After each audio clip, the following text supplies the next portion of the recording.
জীৱনৰ কোনো এটা সিদ্ধান্ত বিচাৰ বিবেচনাৰে ল'ব লাগে, কিয়নো জীৱনটো এটা পণ্য বস্তু নহয়, বেয়া হ'লে আন এটা সলাই ল'ব পৰাকৈ। সদায় মনত ৰাখিবা, 1 মিনিটত জীৱন সলনি হৈ নাযায়, কিন্তু 1 মিনিটত লোৱা সিদ্ধান্তই আপোনাৰ জীৱন সলনি হৈ যাব পাৰে।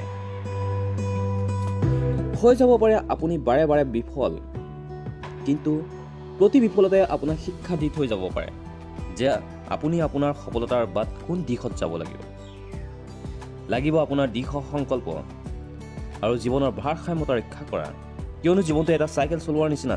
যদি আপুনি আপোনাৰ ভাৰসাম্যতা, যাক ইংৰাজীত বেলেঞ্চ বুলি কোৱা যায়, সেয়া বেলেঞ্চ বজাই ৰাখিব লাগিলে আপুনি চাইকেলখন চলাই গৈ থাকিব লাগিব। যদি ৰৈ যোৱা, তেতিয়াহ'লে পৰি যাব লাগিব। জিকাৰ মজা তেতিয়াহে আহে যেতিয়া মানুহে আপোনাৰ হাৰি যোৱাৰ সপক্ষত আছিল। সফল হোৱাৰ পাছত মানুহে আপোনাৰ জয়গান গাব, তাৰ আগলৈ যিয়ে আপোনাক চিনিয়ে পোৱা নাছিল। Thank U.